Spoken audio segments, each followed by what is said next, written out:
sangat penting sekali, makanya gereja kan, membuat semacam strategi roadmap digitalnya. Dan kemudian punya struktur komisi, sangat penting sekali. Ada orang-orang, kemudian ada strategi, lama-lama kita punya satu ekosistem. Dan salah satu kelebihan digital dibandingkan teknologi lain adalah bahwa digital hanya akan maju kalau memiliki ekosistem. Memiliki media sosial, Anda punya Instagram, punya Facebook, punya YouTube, sangat bagus. Tapi kalau tidak ada digital mindset, tidak ada leadership, kemudian tidak ada strategi, kemudian tidak ada roadmap yang jelas, apalagi tidak ada komisi, tidak ada orangnya, pasti problemnya updating. Maka saya lihat banyak sekali gereja-gereja membuat Instagram, followernya cuma 5, 10, 20, 30, dan update terakhirnya itu sebulan yang lalu, demikian juga dengan YouTube-nya misalnya. Itu terjadi karena apa? Tidak ada ekosistem. Jadi dimulai dengan leadership, kemudian kedua, bikin roadmap-nya, bikin strateginya, termasuk kita bikin komisinya, dan sudah pasti, dan sangat penting sekali adalah melakukan engagement dengan anak-anak muda, sesuai dengan hasil survei kali ini ya. Gereja-gereja yang populasi anak mudanya banyak, gereja-gereja yang dimana bisa engage anak muda yang banyak, proses digitalisasi lebih cepat. Tapi semuanya nomor satu, makanya Bilangan Reason Center sangat tertarik membuat seminar kali ini, terutama hamba Tuhan adalah karena semuanya dimulai dengan leadership.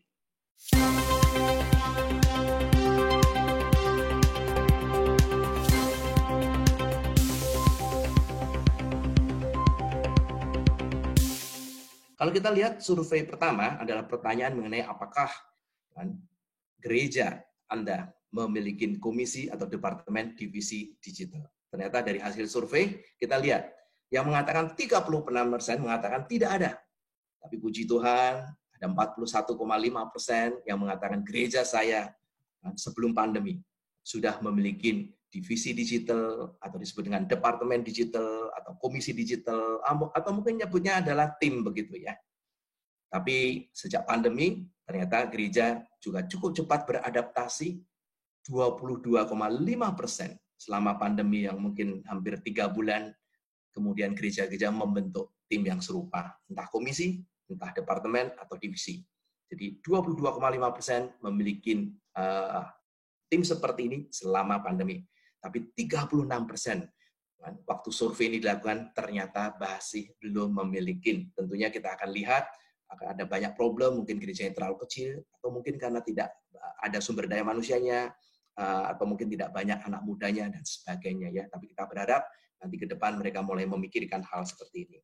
Dan kalau kita lihat dari slide pertama ini, kemudian kita akan lihat melakukan cross tabulasi. Tadi Saudara Cemara sudah mengatakan ada 2 strata yang penting, yaitu koridor. Kita membagi koridor adalah Jabodetabek, Jawa, dan luar Jawa.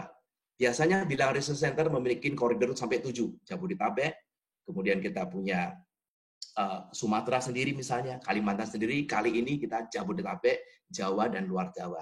Karena kalau kita lihat ada beberapa pertimbangan, selama pandemi ini memang tantangannya juga relatif mungkin. Dan survei yang dilakukan BRC ini topiknya relatif cukup fokus, jadi kita lihat dengan membagi 3 saja paling tidak memberikan gambaran. Jadi kita lihat Jawa Barat, Jawa Tengah, Jawa Timur, kita anggap relatif hampir sama. Jadi kita putuskan untuk koridor ini kita bagi 3, Jabodetabek, Jawa, luar Jawa. Jadi mohon diingat ya, jadi nanti akan lebih mudah melihat slide-nya kalau kita bisa mengingatnya. Jabodetabek, Jawa, dan luar Jawa. Ya, jumlah responden relatif tidak berbeda banyak. Dan kalau kita lihat, mari kita konsentrasikan yang warna hijau Bapak sekalian. Sebelum slide tadi, di warna hijau tadi kita lihat, ternyata Jabodetabek ada 48,9% yang sudah ada sebelum pandemi. Jawa 44,9%, luar Jawa 32,9%. Ini bisa diduga. Tentunya gereja-gereja yang ada di Jabodetabek dan Jawa relatif lebih siap ya, dari sumber daya manusianya dan juga kebutuhan terhadap digitalisasi pelayanan ya. Nah, inilah cross step pertama. Kemudian kita lihat di cross step kedua, kan, apakah gereja sudah memiliki komisi, departemen, atau divisi digital ya saat ketika survei dilakukan. Kemudian kita perhatikan, ini berdasarkan jumlah kehadiran jemaat sebelum pandemi. Ada gereja yang jemaatnya 1-50 berarti gereja kecil, 51-200 gereja sedang, 201 sampai 500 ya sedang agak besar sedikit, kemudian di atas 500 ya kita bagi seperti itu. Tentunya di dalam gereja yang di atas 500, ada juga mega church ya, yang jemaatnya sekitar 5.000 misalnya. Jadi kita kelompokkan menjadi 4 ya. 1 sampai 50, 51 200, 201 sampai 500, di atas 500. Bapak sekalian, hamba Tuhan yang saya kasih dalam Kristus, coba perhatikan gereja kita terletak di mana. Oh, kalau gereja kita misalnya kecil misalnya, di bawah 50, ternyata yang memiliki komisi digital sebelum pandemi hanya 20,2%. Oh, gereja kita 51 sampai 200 ya, yang warna hijau yang saya fokuskan 32,8%. Tapi kalau gereja kita di atas 500, survei ternyata menyatakan ada 71,1% gereja-gereja yang sudah memiliki tim digital ya. Tentunya gereja-gereja seperti ini nanti kita lihat pastilah lebih siap pada saat menghadapi pandemi. Nah, kemudian slide berikutnya Bapak sekalian, kita melakukan cross tabulasinya dengan berapa persen anggota jemaat yang berusia di bawah 20 tahun. Jadi gerejanya relatif gereja yang muda-muda. Dan survei ini menunjukkan tentunya ada korelasi, karena digital sudah pasti biasanya passion anak muda. Ya. Dengan banyaknya anak muda, biasanya mereka menjadi volunteer untuk bisa melayani di divisi digital. Itu merupakan passion mereka. Jadi 0 sampai, kalau kita perhatikan, yang di bawah 10%, jadi anak mudanya berusia 20 tahun, di gerejanya ternyata populasinya itu di bawah 10%, hanya 28% yang warna hijau kembali. 57% yang warna orange tidak memiliki, yang hijau memiliki komisi digital ini. Kemudian kalau memiliki populasi anak muda di bawah 20 tahun, sebanyak 11% sampai 20%, yang warna hijau 35%. Sedangkan 21% sampai 30%, 44,54%. Dan kalau di atas 30% artinya gereja itu banyak anak mudanya. Ternyata temuan dari bilangan research center terhadap lebih dari 500 hamba Tuhan menyatakan 52,7% yang menyatakan mereka punya komisi atau departemen atau divisi digital atau tim digital. Jadi terlihat sekali ada korelasi yang sangat kuat, gereja-gereja yang memiliki banyak populasi anak muda, proses digitalisasi pelayanan berjalan lebih cepat pula. Nah, ini temuan yang menarik, saya sedikit pelan supaya kita bisa mencerna variabel apa yang digunakan untuk melakukan cross tabulasi. Nah, Bapak sekalian, di slide berikut ini, Bapak sekalian, kita melihat aliran. Jadi jumlah responnya cukup seimbang. Jadi kelompok mainstream ya, banyak gereja-gereja kesukuan misalnya di tempat itu, ada Gemit, ada Gemim, ada HKBP misalnya di kelompokan seperti itu. Tadi Cemara sudah katakan, kita bersyukur cukup banyak jumlah sinodenya ya. Sekitar 80-an sinode yang berpartisipasi di dalam survei ini. Jadi kita bersyukur ini merupakan satu survei yang memberikan gambaran nasional, tetapi perlu dicatat adalah gambaran nasional untuk gereja-gereja yang ada di kota, Bapak sekalian, tidak mewakili desa. Ya. Kemudian kalau kita perhatikan mainstream, ada Injili, kemudian Pantekosta dan Karismatik, ada 3 aliran. Nah, dari survei ini kelihatan, paling warna hijau, siapa yang sudah memiliki komisi digital atau divisi digital. Di mainstream 31,3%, di Injili 39,4%, kemudian hamba-hamba Tuhan yang dari Pantekosta dan Karismatik menyatakan ada 52% yang sudah memiliki komisi digital selama pandemi. Dan kita bersyukur juga, terutama mainstream misalnya, ternyata mereka juga merespon cukup cepat, yang warna biru, ada 27,5% mereka membentuk selama pandemi. Jadi sebenarnya gereja relatif juga cukup adaptif, mereka mengejar ketertinggalan mereka. Ya puji Tuhan, panggilan daripada pelayanan saya rasa menjadi dorongan yang sangat luar biasa. Saya yakin kecintaan terhadap jemaat supaya mereka bisa dilayanin, karena memang ibadah online menjadi cara yang paling kritikal supaya jemaat masih bisa dilayanin. Ya. Dan kemudian kita lihat, Bapak sekalian, di slide berikutnya kan, adalah mengenai masalah media sosial. Saya tidak mempresentasikan cukup banyak slide untuk media sosial, tapi hanya satu saja. Tapi gambarannya adalah, karena memang kita sudah 4 kali melakukan survei nasional ya, sejak bilangan research center didirikan sekitar 3 tahun yang lalu ya. Dan dari survei-survei kita juga sering melakukan survei yang berhubungan dengan media, dan hasilnya kira-kira tipikal seperti ini. Kita tahu memang Messenger sudah pasti merupakan salah satu tool digital yang sangat digemarin. Kemudian kita tahu ya Facebook, misalnya Instagram, terutama Instagram di Jabodetabek, di Jawa, Facebook terutama di Indonesia bagian timur juga sangat masih kuat.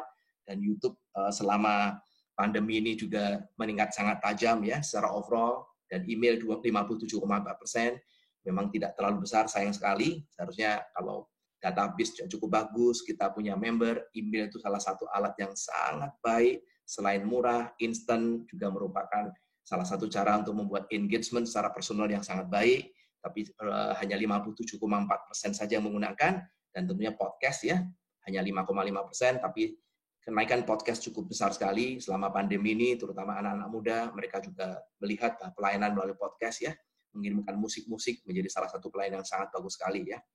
Dan inilah gambaran mengenai media sosial yang dimiliki gereja saat ini. Jadi Bapak sekalian, sekali lagi saya umumkan bahwa bahan untuk hari ini dan besok akan kita compile bersama-sama dan nanti kita akan kirimkan. Jadi Bapak sekalian mohon tidak melakukan recording atau kemudian menfoto, kemudian mengedarkan ke WA Group ya, karena saya khawatir kadang-kadang ada beberapa slide yang tidak utuh kalau diedarkan, nanti pemahamannya tidak lengkap. Terima kasih Bapak sekalian. Ya. Mari kita lihat di slide berikutnya Bapak sekalian. Sekarang saya akan masuk kepada topik yang lain ya, mengenai masalah aset digital. Itu kontennya. Dan kita tahu di dunia marketplace konten menjadi hal yang sangat penting sekali. Konten yang baik, konten yang kreatif, konten yang kemudian menggerakkan orang, dan konten yang bisa meningkatkan spiritualitas. Maka kita lihat, tapi dalam hal ini kita hanya melihat bagaimana jumlah aset digitalnya. Dan sebelum kita melihat apakah selama pandemi itu konten-konten digital meningkat atau tidak, mari kita lebih dahulu apakah mereka punya konten sebelum pandemi. Dan dari survei dari Bilang Research Center menunjukkan, dari respon dari hamba-hamba Tuhan terhadap survei kita, bahwa gereja telah membuat aset digital berupa khotbah, puji-pujian misalnya, atau renungan dalam bentuk video siaran langsung YouTube, yang mengatakan dia 37,1%, hampir sama dengan jumlah yang mengatakan mereka punya komisi digital. Pasti punya hubungan yang sangat erat antara yang sudah memiliki konten digital sama gereja yang sudah memiliki struktur digital. Yang mengatakan tidak, 62,9%. Jadi Bapak-Ibu sekalian, sahabat-sahabat Bilang Research Center, inilah surveinya 37,1%. Tapi sekali lagi, kan, kita melihat dari hasil cross tabulasi, ternyata kalau kita perhatikan sama seperti di slide berikutnya adalah Jabodetabek misalnya, yang mengatakan dia 47,2, Jawa 43,1, dan sekali lagi Jabodetabek, Jawa, luar Jawa 24,1. Konsisten dengan adanya komisi digital atau tidak. Dan tentunya kita bisa mengharapkan lagi untuk aliran juga konsisten. Di slide berikut ini, kalau kita bagi berdasarkan alirannya, apakah gereja sudah punya konten digital? Mainstream 30,6%, Injili 34%, rupanya memang Pantekosta dan karismatik relatif mereka sudah memiliki komisi lebih dahulu, dan kemudian konten digitalnya juga relatif lebih banyak. Maka tidak mengherankan 45,5% menyatakan bahwa mereka sudah memiliki konten digital sebelum pandemi. Nah, mari kita lihat sekarang. Memang inilah kondisi sebelum pandemi. Tapi selama pandemi, kita bersyukur, Tuhan menggerakkan banyak hamba Tuhan. Sekali lagi kecintaan terhadap jemaatnya juga yakin mendorong banyak hamba Tuhan. Kemudian bersama-sama dengan majelisnya, kita lihat survei ini cukup mengembirakan. Bahwa pada saat mereka ditanyakan, bagaimana tingkat produksi konten digital, aset digital mereka, dibanding dengan sebelum pandemi. Jadi kita melakukan survei kali ini di awal Juni ini, ternyata setelah 3 bulan, hasilnya juga sangat baik ya. Jadi kita lihat yang mengatakan sama saja 9,6%. Bisa juga karena dia sudah punya konten digital sebelumnya. Tapi yang mengatakan meningkat kurang dari 2 kali lipat 15,9%, meningkat 2 kali lipat 31,7%, meningkat 3 sampai 5 kali lipat 29,8%. Bahkan yang paling pojok, saudara-saudara bisa perhatikan, yang meningkat lebih dari 10 kali lipat ada 4,3%. Jadi kita bersyukur. Memang banyak orang mengatakan, ya, banyak studi, banyak para expert juga melihat pandemi yang selama 3 bulan saja ini, ya, dengan adanya social distancing, work from home, mempercepat proses digitalisasi dunia yang seharusnya berlangsung 5 tahun menjadi hanya 2 tahun saja. Tapi saya yakin untuk gereja, proses yang 5 tahun menjadi 2 tahun itu berlaku di marketplace untuk gereja. 5 tahun ini bisa berlaku hanya 6 bulan. Jadi proses disruption untuk gereja relatif sangat besar sekali. Ini merupakan institusi yang salah satu institusi yang tertua di dunia, dan tiba-tiba kita menghadapi kondisi banyak gereja terdisrupsi. Dan itu merupakan satu kenyataan, tapi kita lihat puji Tuhan, banyak gereja-gereja merespon dengan luar biasa. Jadi hampir sekitar 60% mengatakan konten aset digital mereka meningkat 2 kali lipat sampai 5 kali lipat. Puji Tuhan untuk berita yang baik seperti ini ya. Mudah-mudahan inilah yang membuat kenapa banyak spiritualitas jemaatnya selama pandemi juga mengalami peningkatan. Nah, Bapak sekalian, dan sekali lagi kalau dilakukan cross tabulasi dengan koridor Jabodetabek, Jawa dan luar Jawa, Bapak sekalian bisa perhatikan. Nah, ternyata di luar Jawa yang meningkat 5 kali lipat atau 3 kali sampai 5 kali lipat hasilnya tidak mengecewakan. Misalnya luar Jawa 13,5%, tentu saja meningkat karena basisnya relatif lebih kecil dibandingkan Jabodetabek. Tapi paling tidak kita melihat, puji Tuhan, sekali lagi pandemi ini merupakan persoalan yang hampir sama untuk seluruh gereja. Maka yang tertinggal pun kemudian mereka mengejar dengan kecepatan yang lebih baik. Maka kita perhatikan Jawa dan luar Jawa yang asetnya meningkat 5 kali lipat atau 3 sampai 5 kali lipat, relatif jumlahnya cukup baik ya. Sebagai contoh luar Jawa 13,5% mengatakan 5 kali lipat ya. Jadi Bapak sekalian, ini juga berita yang baik terutama buat hamba-hamba Tuhan di luar Jawa, dan mudah-mudahan Tuhan juga memberikan semangat kepada mereka, hikmat buat hamba-hamba Tuhan supaya pelayanan digitalisasi akan semakin berlangsung dengan baik. Dan mari kita lihat misalnya untuk aliran misalnya Bapak sekalian. Dan kalau kita lihat di slide berikut ini, yang meningkat 5 kali lipat yang paling atas atau 3 sampai 5 kali lipat, Bapak sekalian bisa lihat balok 2 yang di atas, dari mainstream, dari Injili, dari Pantikosta Karismatik, contohnya meningkat 5 kali lipat sekali lagi.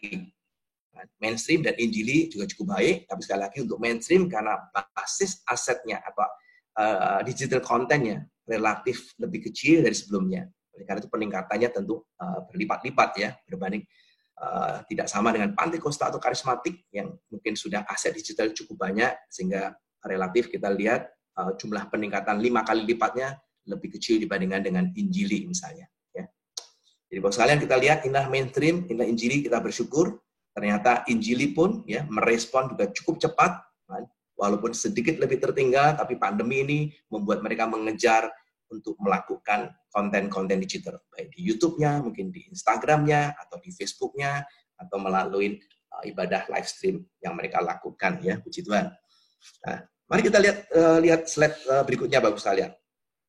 Di slide berikutnya adalah bagian yang baru, yaitu yang berhubungan dengan keberlanjutan pelaksanaan ibadah online. Kita menanyakan kepada mereka dari survei, apakah gereja akan tetap melakukan ibadah live streaming? Dan hasilnya Bapak sekalian, ternyata dari slide berikut ini, hasilnya 7,2% tidak akan melanjutkan. Dan kemudian 42,9% belum memutuskan, 49,9% mengatakan tetap akan melanjutkan. Buat Bapak sekalian, terutama hamba-hamba Tuhan yang 7,2% tidak akan melanjutkan, mungkin perlu mempertimbangkan lebih lanjut, ya, perlu banyak berdoa, apakah itu memang sesuatu yang tidak perlukan.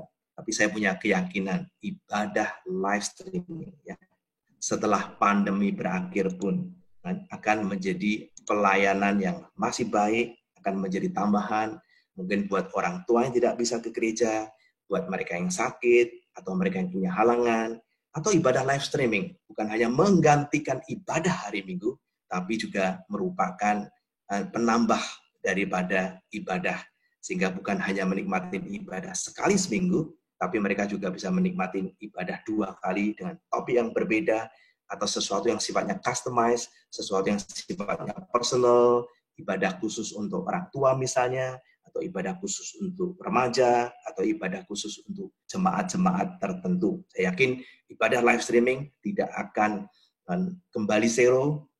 Saya yakin ke depan setelah pandemi pun banyak jemaat merindukan sebagian, karena mungkin mereka ingin mendapatkan akses karena tidak bisa ke gereja, atau buat mereka sebagai salah satu tambahan siraman rohani yang sangat baik. Di slide berikutnya Bapak sekalian, apakah gereja akan melakukan ibadah live stream setelah pandemi ini berakhir? Ternyata hasilnya seperti ini, kita bisa perhatikan. Seperti biasa, mungkin barangkali hasil juga konsisten. Hamba-hamba Tuhan dari Panti Kosta karismatik relatif sangat optimis sekali ya. Kita lihat 59,9%. Mereka mengatakan, ya kita masih akan melakukan walaupun pandemi berakhir. Sedangkan yang diinjili dan mainstream sekitar 45% saja. Nah, Bapak sekalian, mari kita lihat slide berikutnya. Berapa persentase jemaat yang ikut ibadah online sekarang ya? Viewernya berapa? Mari kita lihat. Ini salah satu hasil survei yang menarik. Ternyata Bapak sekalian, di bawah 60% ada 24,3%. Tapi puji Tuhan, ada juga yang di atas 100% loh, 6,4%. Tapi karena respondennya adalah hamba Tuhan, dan kemudian kita tidak menanyakan data-data sesungguhnya, ya, data aslinya tidak dicatat, jadi merupakan persepsi mereka, tapi kita berharap persepsinya cukup akurat. Yang mengatakan tidak tahu, jujur 20,4%, kita menghargai yang menjawab tidak tahu, supaya tidak memberikan bias dalam jawaban. Tapi kalau kita perhatikan, memang paling banyak adalah terjadi penurunan. Jadi jumlah jemaat yang ikut ibadah online kira-kira 60% sampai 80%. Tapi yang di atas 100% ada 6,4%. Bapak sekalian bisa perhatikan. Yang di bawah 60%, 24,3%, tentu saja kita bisa duga karena apa? Ada juga loh, ya mungkin yang terlambat melakukan ibadah online. Mereka membutuhkan waktu 2 minggu, 3 minggu, jadi kemudian mulainya terlambat. Ya. Mari kita lihat misalnya, berdasarkan koridor bisa dilihat di Jabodetabek misalnya, yang di atas 100%, ya, 11,7%. Bapak Ibu sekalian bisa perhatikan kolom pertama, dan kemudian perhatikan yang balok pertama di atas 100%, 11,7%. Itu menunjukkan memang gereja-gereja yang di Jabodetabek ternyata mendapatkan jemaat mungkin dari luar gerejanya. Jadi di atas 100%, karena mungkin ada jemaat dari Jawa atau luar Jawa yang kemudian mengikuti. Sekarang menjadi gereja tanpa batas. Dari survei kita perkirakan memang mungkin sekitar 30% ya gereja-gereja itu mengalami di mana jemaatnya tidak hanya melihat ibadah online, tidak hanya menikmati ibadah online di gerejanya saja, tapi juga menikmati di gereja tempat lain. Maka memang tidak bisa dihindarin hasil dari fokus grup diskusi yang sudah kita presentasikan, beberapa hamba Tuhan yang sudah eksis di dunia digital, beberapa hamba Tuhan yang sudah dikenal oleh mereka-mereka kelompok-kelompok yang di suka Facebook, suka Instagram, biasanya memang memiliki peluang untuk mendapatkan jemaat yang lebih banyak ya. Jadi tidak mengherankan Jabodetabek di atas 100% ada 11,7%, tapi kita lihat juga di Jabodetabek pun yang di bawah 60% masih ada 21,1% juga. Ada problem mereka penurunan jemaat dibandingkan sebelum pandemi, Bapak sekalian. Nah, kemudian mari kita lihat cross tabulasi yang lain misalnya. Kalau gereja kecil gimana dibandingkan gereja besar? Yang sebelah kiri adalah gereja dengan jemaat 1-50, kemudian 51-200, kemudian 201-500, kemudian di atas 500. Bapak sekalian, ternyata gereja kecil, kalau mereka bisa melakukan ibadah online, ternyata yang di atas 100% itu ada 31,9%. Ini menunjukkan sebenarnya ada satu keuntungan buat gereja kecil. Kalau mereka bisa ibadah online, ternyata jemaatnya memiliki engagement yang sangat baik ya. Jadi di atas 100% ada 31,9%, mungkin barangkali ada engagement, kemudian dia mengajak teman-temannya untuk beribadah di tempat sana. Dan kemudian kalau kita perhatikan beberapa gereja yang lain yang ukuran sedang 51-200, di 201-500 atau di atas 500, bahkan di atas 500 yang gereja besar. Ternyata yang di atas 100%, 14,4%, malah relatif paling kecil Bapak sekalian ya, dibandingkan dengan gereja-gereja ukuran lain. Jadi memang tantangan buat gereja-gereja besar tentunya adalah sapaan pastoral, pengembalaan, relationship-nya dengan jemaatnya, engagement-nya dengan jemaatnya ya. Ini salah satu menjadi homework gereja-gereja besar. Tapi gereja besar memiliki keuntungan karena mereka punya sumber daya manusia, punya komisi digital, punya aset digital, dan sebagainya ya. Nah, Bapak sekalian, kita lihat misalnya bagaimana kalau kita melihat dari segi alirannya. Kemudian kita perhatikan memang mainstream ya, khususnya saya menyorotin mainstream. Kan, kita lihat penurunannya cukup banyak ya. Misalnya contohnya yang di bawah mainstream itu adalah yang paling kiri Bapak sekalian. Kemudian kalau kita perhatikan balok yang ketiga dan keempat, di mana hanya sekitar 60% sampai 80%, 31,8%, dan kemudian di bawah 60%. Jadi hampir kehilangan separuh, ada 30,3% ya. Jadi ini merupakan salah satu tantangan buat gereja-gereja mainstream. Hamba-hamba Tuhan perlu segera meeting dengan para majelisnya, kemudian juga memperbanyak doa, mendapatkan hikmat dari Tuhan, bagaimana supaya penurunan ini jangan sampai terjadi. Nanti setelah pandemi berakhir, kemudian banyak orang datang ke gereja, kemudian kita baru sadar. 3 bulan kemudian, 6 bulan kemudian, banyak jemaat kita ternyata tidak kembali ke gereja. Jadi Bapak sekalian, itu panggilan kita, mari kita gembalakan mereka, kita coba kontak mereka, kita jalin engagement dengan mereka, kita cari mereka, supaya mereka tetap beribadah di gereja masing-masing, sehingga bisa bertemu dengan hamba Tuhan maupun kawan-kawan mereka sesama iman di gereja masing-masing. Nah, Bapak sekalian, mari kita lihat topik selanjutnya. Tadi dikatakan bahwa banyak penurunan dari viewer ibadah online dibandingkan sebelum pandemi. Bagaimana jumlah viewer ibadah online antara Mei dan April kita melihat. Dan hasilnya puji Tuhan Bapak sekalian, terutama yang warna hijau, perhatikan yang warna hijau, bahwa Mei itu di atas April, itu yang menjawab 43,4%. Itu menunjukkan mungkin beberapa gereja yang dulu punya problem dengan ibadah online karena tidak ada internetnya, tidak ada infrastrukturnya, tidak siap. Kemudian Mei-nya sudah mengalami kenaikan dibandingkan dengan April.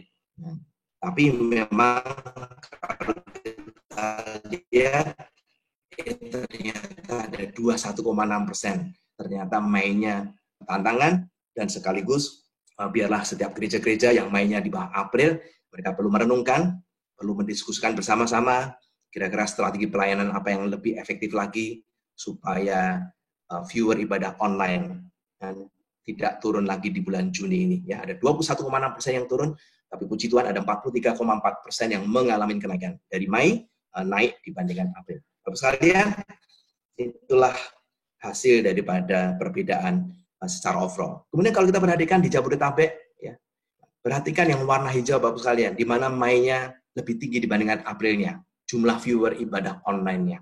Perhatikan Jabodetabek sebelah kiri, Jawa yang di tengah, dan luar Jawa yang sebelah kanan. Yang warna hijau menunjukkan Mei-nya lebih tinggi dibandingkan April.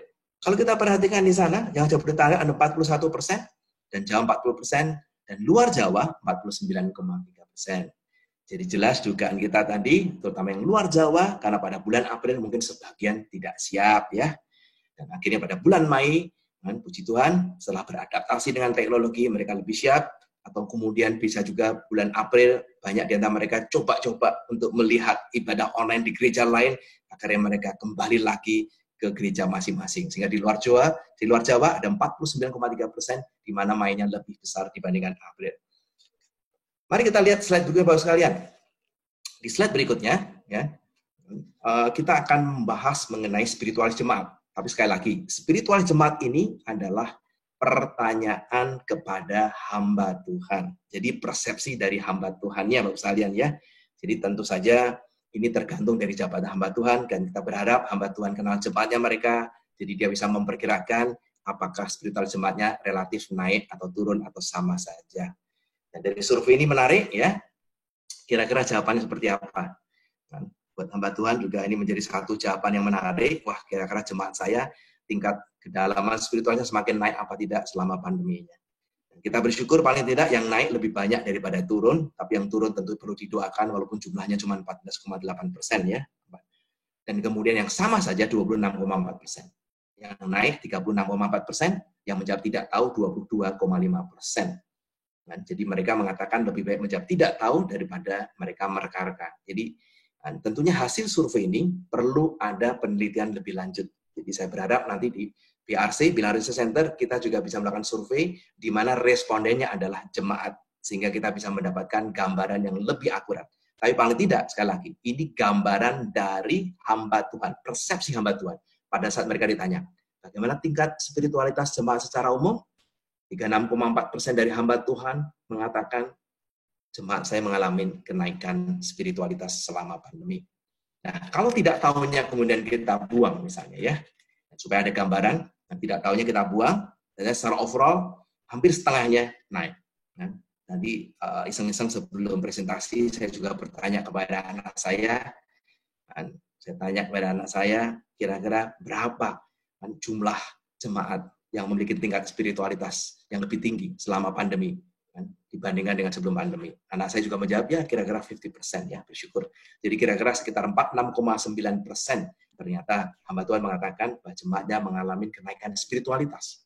Jadi melalui cobaan, melalui ujian yang Tuhan izinkan ini, ternyata jemaat kemudian puji Tuhan, inilah merupakan salah satu waktu yang luar biasa buat 46,9%. Jadi pada saat seperti ini selama 3 bulan mereka mendapatkan peningkat kedalaman spiritualitas yang bagus, mereka merasa lebih dekat sama Tuhan, mungkin iman mereka juga lebih dikuatkan, tapi yang turun 19,1% mungkin perlu didoakan, hamba Tuhan perlu hikmat mencari tahu kira-kira apa yang harus dilakukan oleh gereja. Jangan sampai Tuhan sudah mengizinkan pandemi, seharusnya jemaat menggunakan kesempatan ini untuk merenungkan mengenai kebesaran Tuhan, merenungkan firman Tuhan, dekat dengan Tuhan, lebih banyak berdoa, membaca firman Tuhan. Tapi 19,1% hamba Tuhan dengan jujur mengatakan justru mungkin jemaatnya panik, jemaatnya stres, kemudian juga lebih jauh dari Tuhan dan sebagainya. Ya, ini perlu doa bersama-sama.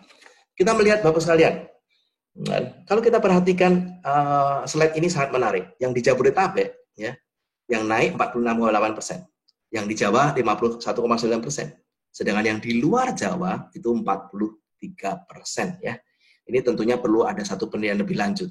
Kenapa yang di Jawa dan di Jabodetabek itu relatif jumlah yang naik persentasenya lebih tinggi? Bisa juga karena pandemi itu lebih berdampak kepada mereka, baik secara ekonomi, baik mungkin mereka lebih panik dan sebagainya. Otomatis kan mudah-mudahan melalui seperti ini iman mereka kemudian tergugah oleh imannya, mereka lebih banyak berdoa dan sebagainya. Dan ini merupakan satu hal yang menarik, tentunya perlu penelitian lebih lanjut. Kenapa yang di Jabodetabek dan di Jawa relatif lebih tinggi dibandingkan dengan luar Jawa. Bisa juga, bukan karena hal tadi, faktor yang kedua adalah karena memang di Jabodetabek dan di Jawa, mereka memiliki kesempatan ada ibadah online yang lebih besar. Jadi siraman rohani yang lebih besar pula kesempatan mereka untuk mendengarkan firman Tuhan. Ini beberapa hal yang perlu penelitian lebih lanjut, ya.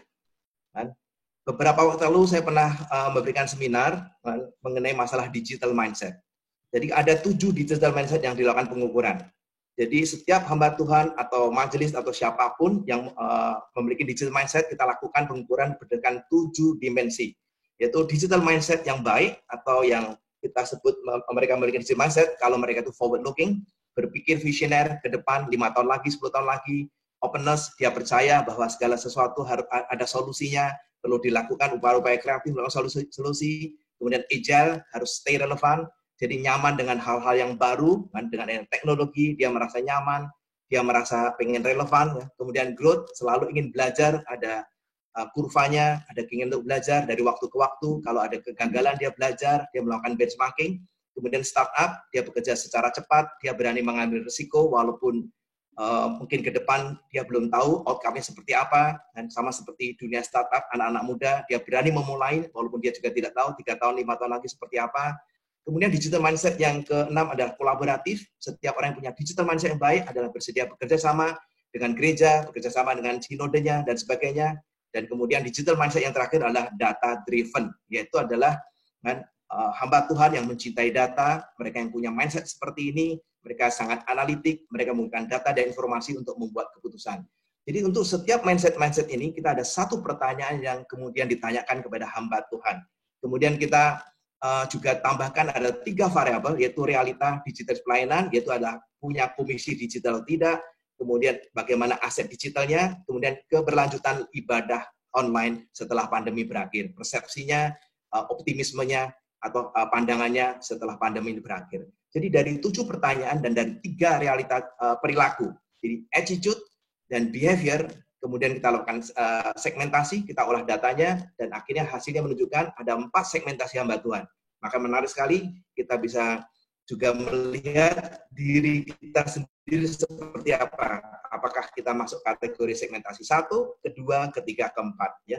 Yang satu disebut dengan namanya ignorance, yang tidak punya mindset digital, yang selalu menolak pada saat meeting, Ketika gereja melakukan digitalisasi, dia mengatakan bahwa itu bukan cara Tuhan, bukan cara yang baik, dan gereja tidak perlu melakukan digital, dia ignoran. Ada juga reaktif. Ketika ada permintaan, ada satu problem, ada satu hal yang datang, mungkin dia bereaksi, tapi bukan berasal dari perencanaan. Ada yang disebut dengan climber, dia lebih proaktif, dia sadar bahwa itu bukan hal yang sangat penting, dia mau belajar dari satu waktu-waktu, dia kemudian melakukan digital pelayanan yang baik, atau keempat, dia relatif sophisticated, yaitu savvy teknologi, dia punya digital mindset yang baik, dia percaya teknologi ini yang diberikan Tuhan, digital sudah pasti merupakan point of no return, ke depan pelayanan gereja akan lebih efektif apabila ada digital. Dan hasilnya Bapak sekalian, saya sambung slide-slide berikut ini, ternyata ignorant ada 28,3% dari jumlah responden, kemudian kita sebut dengan reaktif 47,2%, kita sebut dengan climber 17,1%, dan savvy sekitar 7,3%. Maka menarik sekali, Bapak sekalian kalau boleh merenungkan beberapa detik, 10 detik, kira-kira posisi kita berada di manakah? Apakah ignorant? Apakah reaktif? Apakah climber? Apakah savvy? Ini menjadi satu pertanyaan yang menarik. Jadi dari 7 pertanyaan, digital mindset, beserta perilaku digitalnya, kemudian kita kelompokkan. Ada hamba-hamba Tuhan, ignorant, reaktif, climber, savvy. Dimanapun kita berada, tentunya Tuhan juga masih bisa memakai kita untuk melayani Tuhan. Tetapi tentu saja dengan konteks hari ini, di mana digital merupakan satu teknologi yang Tuhan sudah sediakan luar biasa membuat efektivitas pelayanan. Saya yakin buat yang ignorant, mungkin perlu berpindah kuadran, pergi ke reaktif, kemudian belajar ke climber, dan berap savvy. Dan sekali lagi Bapak sekalian, yang namanya savvy bukan berarti dia itu ahli teknologi, tapi dia memiliki mindset. Forward looking, openness, data driven, kolaboratif. Dia memiliki kepercayaan, inilah teknologi yang diberikan Tuhan. Bukan berarti dia tahu coding, bukan berarti dia bisa bermain Instagram, dan bukan berarti dia tahu Facebook, ya tidak. Tapi dia punya mindset bahwa digital adalah teknologi yang Tuhan sediakan, yang membuat pelayanan gereja menjadi lebih efektif. Berbahagialah gereja-gereja yang punya hamba Tuhan, punya majelis, yang isinya begitu banyak orang-orang savvy, climber. Kita tahu bahwa teknologi adalah merupakan hanya alat saja, sudah pasti yang paling penting adalah panggilan kita, calling kita sebagai hamba Tuhan, tapi Tuhan sudah sediakan teknologi supaya kita juga cerdas untuk memanfaatkan teknologi membuat pelayanan lebih efektif. Nah, hasilnya saya tampilkan beberapa slide, kita lihat hasil survei ini kalau diolah dari 4 segmen ini, yang Jabodetabek misalnya, yang Jawa, luar Jawa, sudah pasti jumlah yang savvy, jumlah yang climber relatif lebih besar dibandingkan yang luar Jawa. Sebagai contoh, yang Jabodetabek, jumlah segmen savvy 48,4%, jumlah climber 24,2%, ya, karena mereka punya opportunity, mereka punya ekosistem, mereka punya lingkungan digital yang lebih baik, sehingga tidak mengherankan lebih besar dibandingkan dengan luar Jawa. Saya yakin ini cuma masalah kesempatan tentunya, ya. Kemudian kalau kita perhatikan laki-laki dan perempuan, tentunya menarik, rupanya jumlah yang climber dan savvy untuk laki lebih besar dibandingkan dengan perempuan, ya. Ya mungkin Tuhan ciptakan laki dan perempuan berbeda, laki lebih menyukai teknologi, ya, sehingga tidak mengherankan segmennya lebih banyak di laki-laki, terutama untuk climber dan savvy. Dan kemudian hasil yang lebih penting adalah berikut ini. Kalau kita perhatikan misalnya dari ignorant, reactive, climber dan savvy, terus kemudian kita lihat umurnya, ternyata sekali lagi bukan masalah umur Bapak sekalian. Jadi walaupun kita umurnya 55 tahun, kita masih bisa memiliki digital mindset, ya. Bukan karena masalah mudanya. Kalau mindset, tentunya segala umur sudah pasti memiliki potensi untuk bisa mengembangkan mindset seperti ini. Hasil survei menunjukkan yang di atas 55 tahun, 9,1%. Saya sendiri kalau boleh bersaksi, 12 tahun lalu saya mulai digital. Saya sadar, saya punya perusahaan marketing riset, pada saat itu Google makin hebat, Facebook makin hebat, maka saya sadar yang namanya riset konvensional suatu hari pasti terimbas. Maka selama 10 tahun terakhir di Frontier Group sebagai CEO, sebagai owner, saya melakukan banyak digitalisasi. Ya puji Tuhan, hari ini selama pandemi, Tuhan juga memberikan berkat, terutama apa? Bagian digitalnya. Sedangkan konvensionalnya sudah pasti menjadi satu tantangan, ya. Jadi Frontier salah satu produk kita adalah email marketing. Saya yakin Bapak sekalian sebenarnya kadang-kadang juga pernah bersapa dengan Frontier. Kebetulan Bapak sekalian kalau terima email dari Tokopedia, terima email dari Bukalapak, atau Traveloka, tiket Anda itu merupakan email-email yang dikirim dari Frontier. Juga promosi-promosi dari bank, biasanya tim saya mengirimkan promosi-promosi dari bank.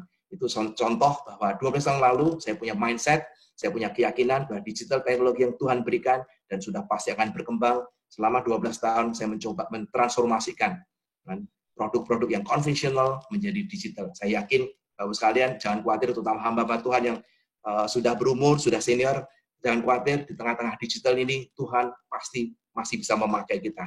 Selama kita punya mindset digital yang baik, kita berdoa, minta hikmat dari Tuhan, dan kita pasti bisa berpartisipasi di dalam proses digitalisasi. Kita gunakan anak muda untuk menggerakkan mereka. Nah, Bapak sekalian, next. Kemudian kita lihat di mainstream ya, tentunya di Sevi sekali lagi, Pantikosta dan Karismatik cukup banyak orang-orang yang kelompok Sevi dan kelompok Climber ya. Kita lihat yang sebelah kanan ada 11,6% dan 21,2%. Jadi mudah-mudahan buat yang terlambat, inilah kesimpulannya Bapak sekalian. Ya, saya gunakan untuk kesimpulan dan saran.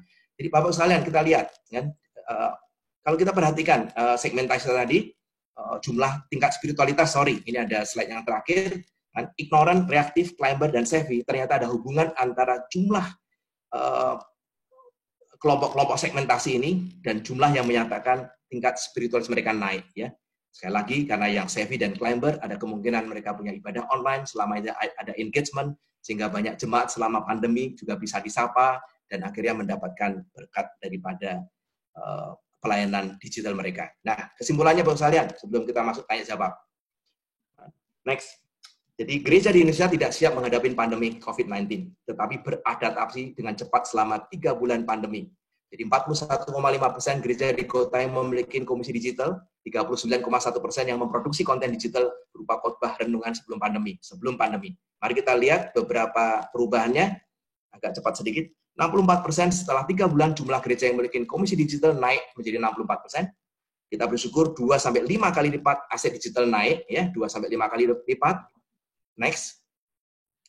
Kemudian gereja di Indonesia terjadi kenaikan jumlah viewer ibadah online di bulan Mei dibandingkan dengan bulan April ya. Tadi hasil surveinya menunjukkan gereja sangat adaptif, puji Tuhan. Kemudian kesimpulan yang kedua adalah kecepatan proses digitalisasi pelayanan. Jabodetabek dan Jawa lebih cepat dibanding luar Jawa.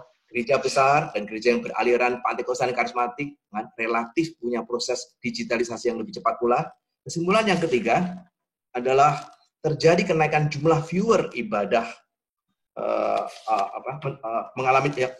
menurut hamba Tuhan tingkat spiritualis jemaat selama pandemi COVID-19 36% mengalami kenaikan, 26,4% sama saja, dan 14,8% mengalami penurunan. Ya. Keempat, ada hubungan antara spiritualitas dengan kesiapan gereja melakukan digitalisasi pelayanan. Survei VRC membuktikan seperti ini.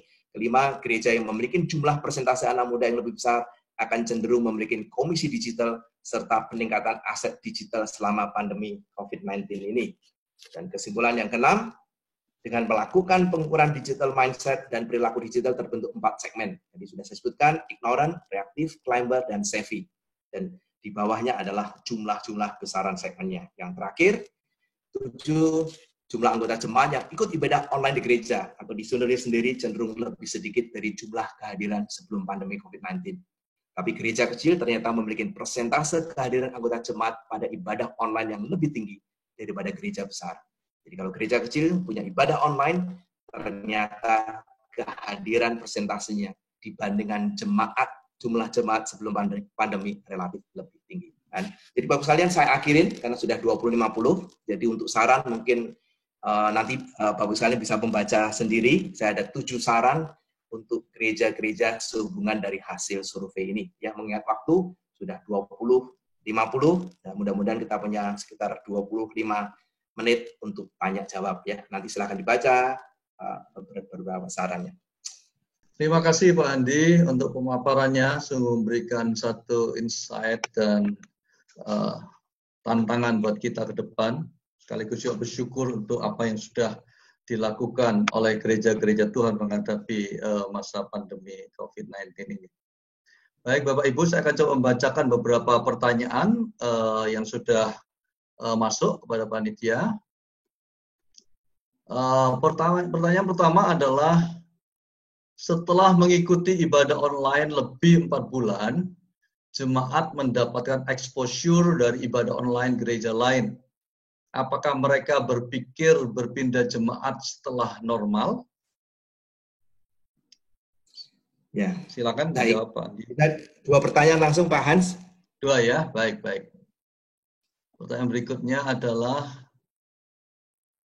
apakah ini terkait ya? Apakah ada korelasi menurunnya jumlah jemaat yang ikut ibadah online karena kualitas pelayanannya dilihat jemaat lebih rendah dibandingkan dengan ibadah live lainnya? Ya. Baik. Jadi Bapak sekalian, tentu sebenarnya pertanyaan pertama kan, memang perkiraan jemaat yang berpindah selama ibadah online itu kira-kira mungkin sekitar 30% sampai 40% ya. Tapi memang angkanya berubah terus ya. Dan dari survei kemarin juga menunjukkan antara April Mei kan, tentunya sebagian ketika April misalnya, sebagian jemaat berpindah kepada gereja lain karena simple gerejanya tidak memiliki ibadah online. Atau pada saat April ketika dimulai pandemi ya, akhir Maret dan April mereka masih ingin melihat-lihat ya.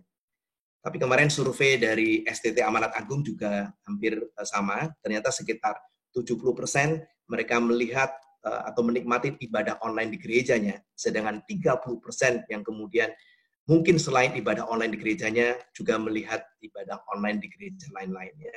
Saya yakin juga kemarin saya juga melihat ada survei yang dilakukan oleh GKI, kira-kira hasilnya juga memiliki kemiripan sekitar 30-40%. Dan mereka mengikuti ibadah di luar gerejanya masing-masing. Nah, tentu saja saya punya keyakinan. Dan kalau ditanya, sebagian besar dari 30-40% walaupun terekspos oleh gereja lain, kan? Tidak semuanya serta merta pasti akan pindah. Bilangan Research Center perlu melakukan survei lebih lanjut. Tapi kalau dugaan saya sudah pasti tidak seluruhnya 30% akan pindah. Karena exposure itu tentunya mereka ingin menikmati sanapan rohani lain. Mereka ingin mendengarkan khotbah dari pendeta-pendeta lain ya. Sebagian besar akan kembali. Tapi kalau ditanya, apakah kemudian ada sekian persentase yang akan pindah? Jawabannya pasti ya. Hasil survei dari Bilangan Research Center, terutama survei yang kedua, ya, kita melakukan survei terhadap 4.000 hamba Tuhan mengenai pertumbuhan gereja, yang mudah-mudahan kalau Tuhan berkenan nanti bukunya akan launching di bulan Agustus, kan? Bahwa sebagian besar pertumbuhan gereja itu terjadi karena perpindahan jemaat. Jadi kalau ditanya, pertumbuhan gereja-gereja di Indonesia 50% lebih, kan? Atau mungkin di urutan nomor 1 adalah karena perpindahan dari jemaat dari satu gereja ke gereja lain. Dan angkanya jauh lebih tinggi dibandingkan dengan pertumbuhan gereja oleh karena kelahiran, pertumbuhan gereja karena perpindahan agama, pertumbuhan gereja karena orang pindah lokasi, dan jauh lebih besar dibandingkan pertumbuhan gereja oleh karena ada pelayanan misi, pelayanan penginjilan. Jadi nomor 1 adalah gereja-gereja besar di Indonesia kan bertumbuh memang oleh karena ada perpindahan dari satu jemaat kan, kemudian pergi ke gereja lain. Jadi kalau ditanya apakah exposure dengan ibadah online dari gereja lain akan menimbulkan perpindahan, jawabannya yes. Cuman kalau ditanya persentase saya tidak tahu. Apakah dari 100 orang yang kemudian terekspos ibadah di gereja lain, kemudian berapa persen yang akhirnya betul-betul pindah. Tapi saya yakin akan ada yang pindah. Tapi persentasenya itu memerlukan jawabannya. Tapi kalau suruh menduga, istimewa saya mungkin kira-kira yang terekspos dari semua yang terekspos, mungkin bisa kira-kira bisa 20%, 30%, akhirnya betul-betul pindah ya. Sebagian kemudian dia merindukan. Karena kita tahu ibadah online mereka menikmatin, secara naratif mereka menikmatin, secara kognitif mereka menikmatin ya. Mereka bisa mendengarkan firman Tuhannya, mereka mencerna firman Tuhan dengan baik, tapi ada 2 aspek mereka kehilangan. Satu aspek sosial. Jadi mereka punya teman-teman seiman, mereka rindu bertemu dengan teman-teman seiman. Termasuk rindu dengan Bapak Ibu sekalian sebagai hamba Tuhan ya. Jadi ada aspek afektif juga kehilangan. Jadi ada perasaan emosional di dalam ibadah. Mereka pernah rindu bertahun-tahun di bangku yang sama, melihat gereja yang sama. Saya yakin 2 itu hal yang hilang selama ibadah online. Ibadah online tidak problem secara kognitif, mereka bisa mencerna firman Tuhan. Bahkan kadang-kadang ibadah online, firman Tuhannya lebih mudah dicerna, karena hamba Tuhan lebih siap ya. Saat ibadah online, tentunya lebih siap. Tapi secara sosial, kemudian secara afektif, secara emosional, tentunya tidak.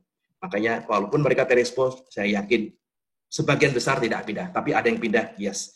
Termasuk dengan hasil survei dari BRC. Kemudian yang kedua, korelasi, ya sudah pasti Bapak sekalian. Memang kualitas ibadah online juga sangat menentukan. Makanya sangat penting sekali buat sinode-sinode besar ya, harus memberikan training kepada gereja-gereja kecil, kemudian juga harus melibatkan anak-anak muda, karena bagaimana juga tentunya ada korelasi juga. Dan buat mereka-mereka yang menyukai ibadah online, mereka melihat, oh ternyata sapaan pastoralnya, firman Tuhannya kalau lebih cocok buat dia, dia merasa senang, kemudian juga menarik. Jadi walaupun online tentunya masih ibadah bisa dibuat sesuatu yang menarik, jadi experience. Tapi memang jangan sampai mereka menikmati kreativitasnya.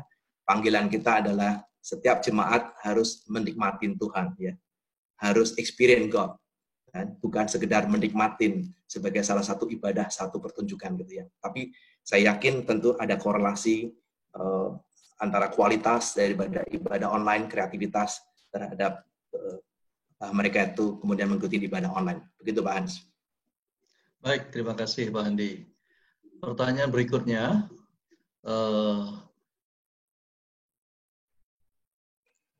apa indikator dan bagaimana para pemimpin gereja agar dapat memiliki karakteristik savvy atau pelatihan untuk dapat menerapkan karakteristik demikian?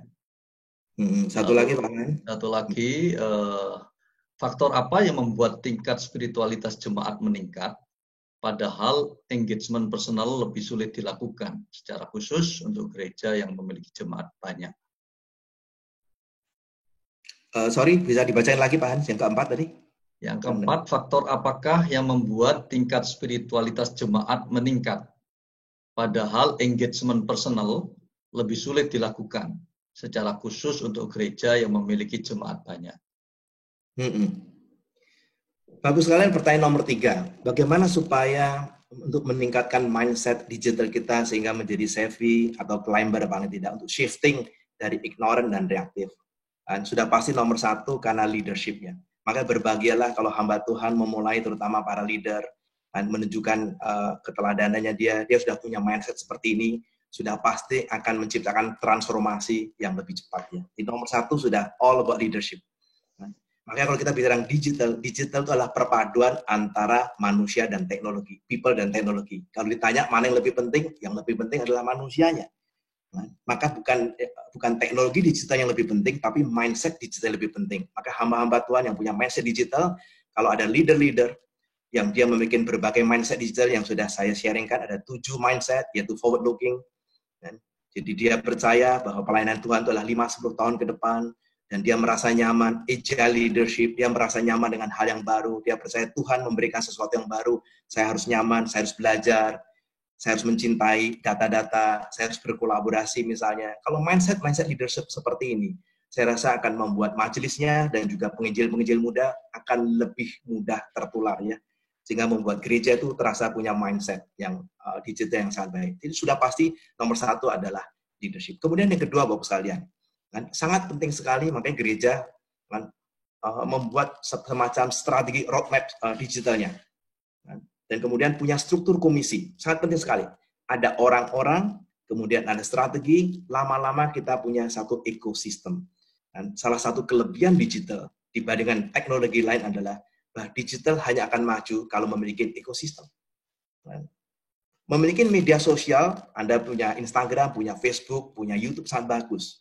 Tapi kalau tidak ada digital mindset, tidak ada leadership, kemudian tidak ada strategi, kemudian tidak ada roadmap yang jelas, apalagi tidak ada komisi, tidak ada orangnya, pasti problemnya updating.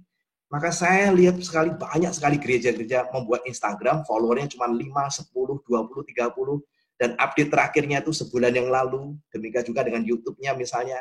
Itu terjadi karena apa? Tidak ada ekosistem. Jadi dimulai dengan leadership, kemudian kedua, bikin roadmap-nya, bikin strateginya, termasuk kita bikin komisinya, kan? Dan sudah pasti Dan sangat penting sekali adalah melakukan engagement dengan anak-anak muda sesuai dengan hasil survei kali ini ya.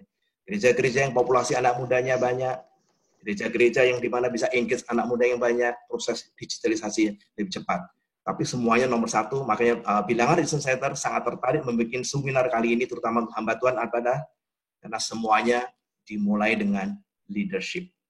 Jadi kalau ada gereja-gereja yang proses digitalisasinya terlambat, saya yakin tantangan pertama adalah dari hamba Tuhannya terlebih dahulu sebagai pemimpinnya. Hamba Tuhan dan majelis, dan sebenarnya mereka yang harus mengembangkan mindset terlebih dahulu dan akhirnya memberikan keteladanan, menciptakan ekosistem, akhirnya budaya digital gereja pasti akan terjadi. Jadi hamba Tuhan Bapak sekalian, all about leadership, is manusianya, bukan pilihan teknologinya. Jadi Bapak sekalian yang keempat sekali lagi tidak mudah menjawab ya. Saya rasa penelitian Bilangan Research Center tidak mendalami masalah seperti ini. Tadi dikatakan kan hampir 49% ya, sekitar 49%.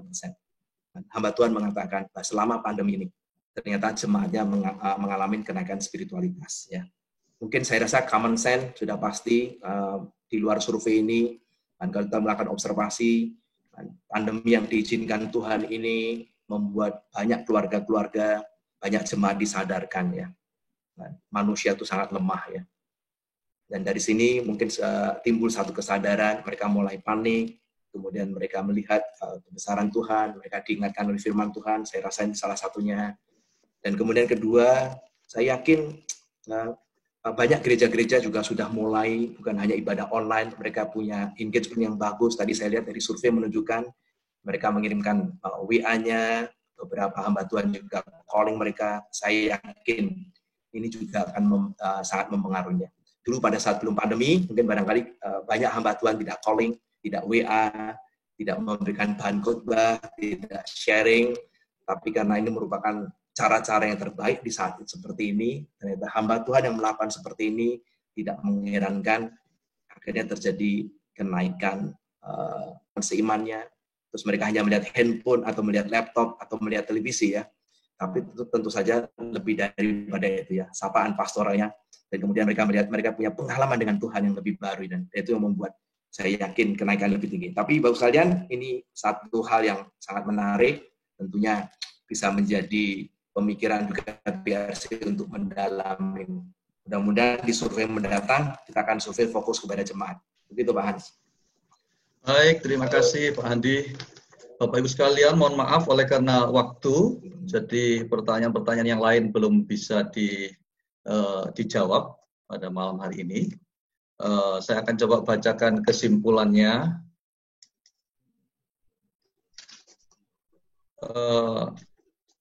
Realita digitalisasi pelayanan gereja, kita melihat bahwa gereja sangat adaptif terhadap perubahan dan tantangan yang datang pada kita sekalian. Ya. Pandemi telah mempercepat proses digitalisasi pelayanan gereja di Indonesia, bahkan mungkin juga di dunia, tapi secara khusus di Indonesia dari hasil survei ini.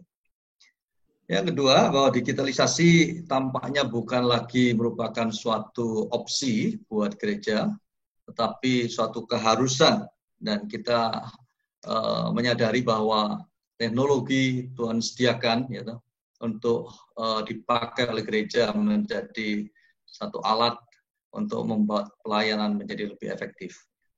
Saya kira itu kesimpulan dari keseluruhan pemaparan hari ini.